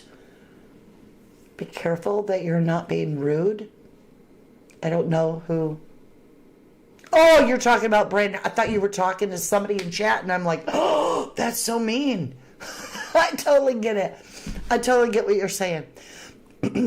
Seeking justice. Why didn't they ask her why she went to the Airbnb to find him, then turn around and went back to the apartment, then searched in the dark? You think so, Red Sauce? Bonnie says they all say he wasn't frightened, all of them. So he obviously was. I don't know. Are they asking that? Are they asking that? Did he appear frightened? Did he appear worried? Did he feel panicked? And they're repeating it. So I don't know, because we're not there, right? Joanne says, I was listening to Streamline Marvin with the live inquest. They are buckling under the stress. I don't think so. I don't think anybody's buckling. It didn't look good. If he wasn't frightened, why did Jay call Brad and ask if these guys are cool? Good question. It's a disgrace. Maya Media Mogul says, it's a disgrace. Some were chatting over maybe video or just a call where still no showers like Rocky showers. Can't read that, sweetheart. Yes, Liam. I was like, I know. And I'm like, I'm not understanding this. I read it like 3 times. I'm like, I'm not seeing it right. I'm like, what? You actually had me shocked. Like, I thought your account was hacked. Miss A, in my opinion, Brandon lost his temper and hit Jay. Went too far, and that's why he is silent. As silence speaks volumes. Right? That's a good question. Annie, Miss A, I've been thinking about that for the longest time. Brandon is top suspect. My suspect, too. Andrea Carlin, Brad had said, you need to ask Brandon about the watch. Right? Liam. Sean says, seems like an ill-informed coroner's court yet again. It seems, as the Americans say, patty cakes going around and around, not being challenged over the anomalies at all in this, right? Okay. That's just wild. Attempts to locate Rocky. The coroner's office is now explaining her attempts to locate the remaining outstanding witness, Stephen Rocky Rokas. And the coroner's officer spoke to Stephen Rokas on the 17th of April, ahead of the initial inquest hearing. She explained she needed a statement from him and arranged to send an email. After that point, Stephen Rokas had not responded to any attempts to contact him. These include several visits by the Met police officers to 2 addresses in London where he had been registered, sending police officers to a business address, searching the police national computer, and searching voting records. As part of her efforts to locate Stephen Rokas, the coroner's officer discovered that he had appeared at East London Magistrates Court on April 3rd. He was also due to sign on at Stratford Police Station on April 27th, but has failed to do so. Efforts to locate Mr. Rokas have, since the date of the first inquest hearing on May 21st, been led by the Lancashire Constabulary. To give an update as to where we're at in terms of evidence, next we'll be hearing from digital analysis Nick Spencer from Lancashire Constabulary.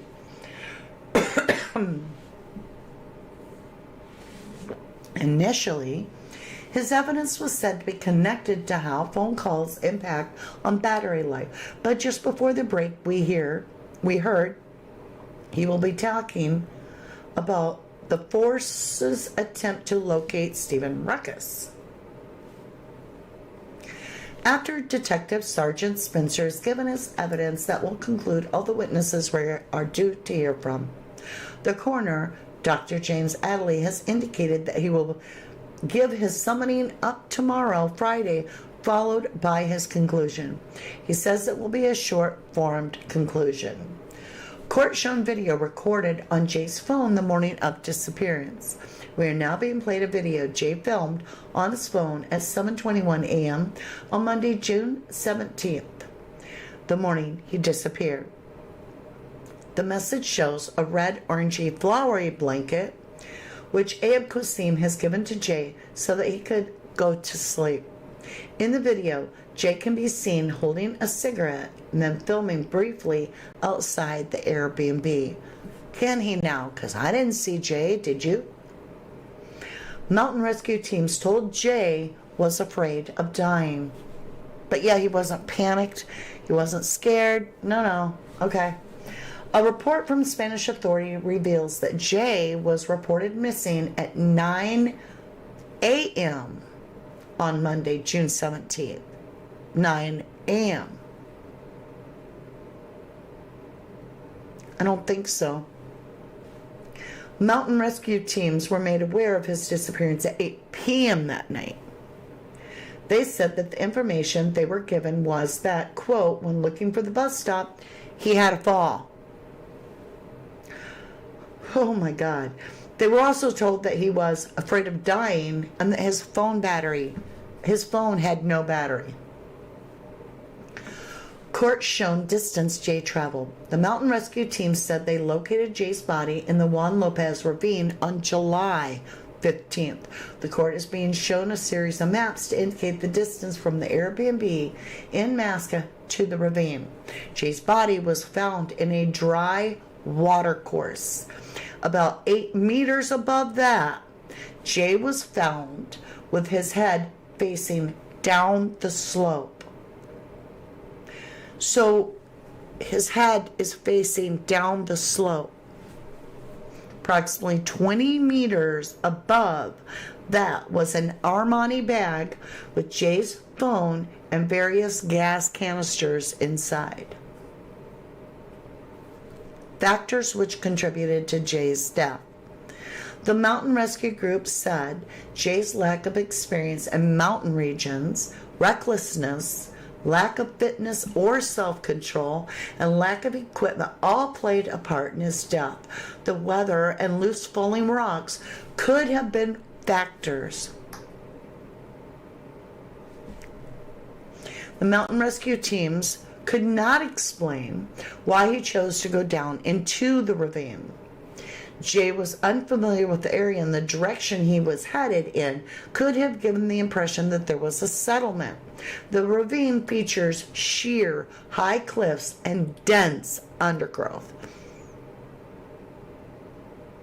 The rescuers, why are they the ones that are determining why somebody would do something? Are they psychological analysis? I don't get why they're being asked that. It must have been an accidental fall, says the rescuers.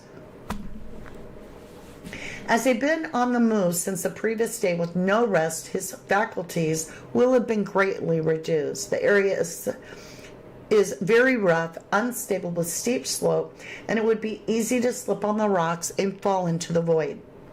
Their conclusion was that, in their opinion, the death must have occurred as an accidental fall. When in God's green earth are rescuers ever a determining factor into what caused a death.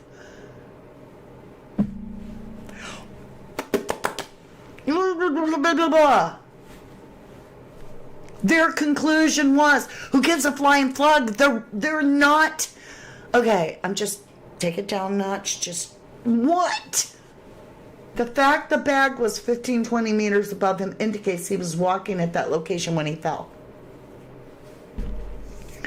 The post-mortem findings were compatible with fall of great height.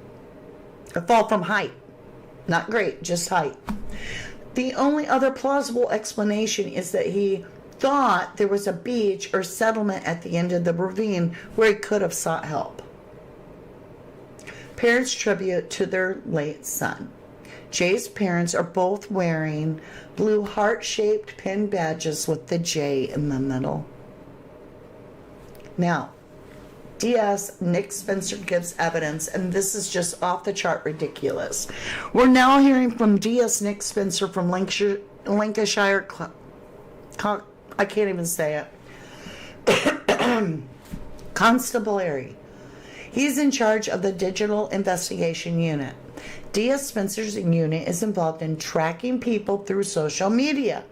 The unit was asked for help in tracing Stephen Rokas. Greater Manchester Police and Lancashire Police visited a flat in Manchester. The water bill for the property is in Stephen Rokas' name. Okay, get it now. His mobile phone also regularly self-cited in the Manchester answer, but there was no answer. Manchester area. When Jay's phone pinged. The court is now hearing from the various locations where Jay's phone pinged while in Tenerife. This includes an extremely lengthy and complex color-coded spreadsheet compiled by Lancashire Police, which shows who Jay spoke to or sent messages to, which apps he used, and the mobile phone towers his phone connected at the relevant time. The spreadsheet shows that at 8:27 a.m. on the morning Jay disappeared, his phone had just 3% battery. He made an outgoing snap call to Lucy Law, which lasted only 3 seconds. There was then another call to Lucy, which lasted 22 seconds. The records then indicate his battery was at 1%. The last ping when Jay's mobile phone logged a data session was at 8:43 a.m. The coroner has just issued a very stern warning. The spreadsheet, which was shown on the screen, including phone numbers for some individuals, the coroner says you are not to copy or publish or circulate any of the telephone numbers that are on there. He added, if I find that anybody has, it will be contempt of court, and I will treat this extraordinarily seriously. I have the same power as a high court judge, and I would be wary about doing that. The warning is mostly directed at those who are watching proceedings via a video link. Phone used on Dover Beach could connect to cell tower in France. What? D.S. Spencer has shown the location of the mobile phone cell tower which Jay's phone last connected to. He is now explaining that the mobile phone won't necessarily always connect to the closest mast. He gives an example. I've walked along the white cliffs of Dover and down on the beach, and my phone connected to the cell in France. What the hell? I don't even know what that's about. The inquest concludes for today. The inquest is now ending for the day. The coroner will deliver his summing up tomorrow morning with proceedings starting at 10 a.m.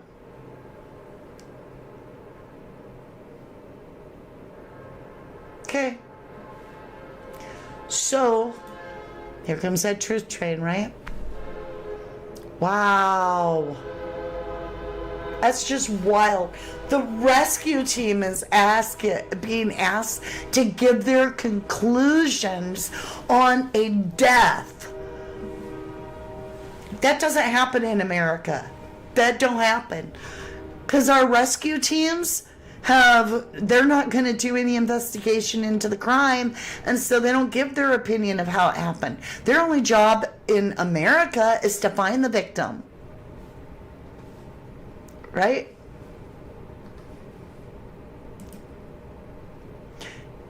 Didn't say Armani rucksack with gas canister. Where did you get a rucksack from? I don't know. Maybe they're calling that black bag a rucksack. Sean says that gang paint Jay like someone with special needs. He just qualified as a bricklayer. It's so inaccurate portrayal of him. I agree. Yes, Sean, a lot of wild conjecture isn't there by the mountain rescue team. That blows my mind. Blech, that makes me sick. That's just wild. Red Sauce says, well, that makes it sound like this judge may have been paid off at them already.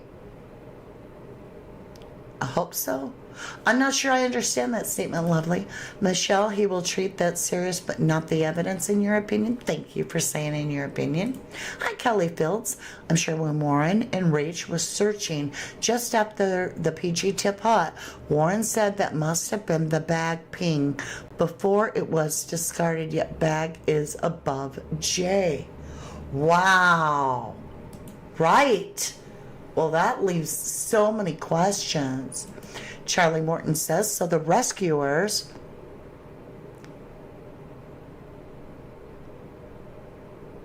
I'm just going to leave it there.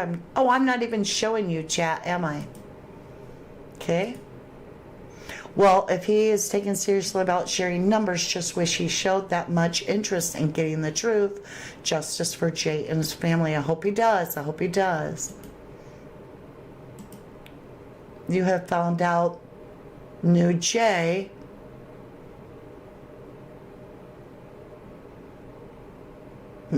Yeah. That's a good point. I don't know if it's true, but yeah.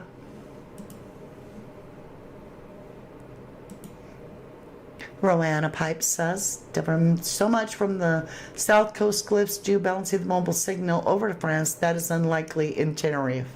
Right. Kath Neary says, if this is more or less, it's a shoddy shambles and confirms the system is an incompetent disgrace in your opinion.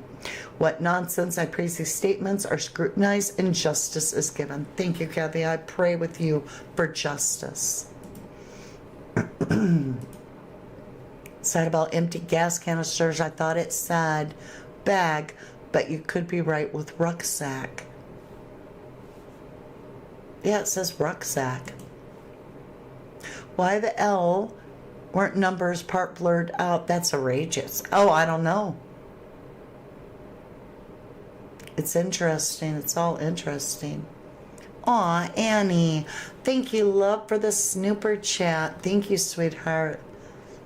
We have one more day together. If they say that this is an accident, that's all the work Mama D can do, and I've got to move on because I have other cases. And what I do is I fight for justice. And why do I fight for justice? What's the point? What is this all about? This is all about this. Listen, to prevent things from happening in the future, bad. So if a crime is committed and we can prove it and get the culprits arrested, serving time, they can no longer continue to pull the same scam and hurt individuals going forward. Right? It protects the future victims, in a sense, if a crime is committed. And so that's what I'm always working towards, is exposing the truth. Not only to get justice for the victim, but face it, most of the victims, what is justice? Their life is gone. There's no way to get it back.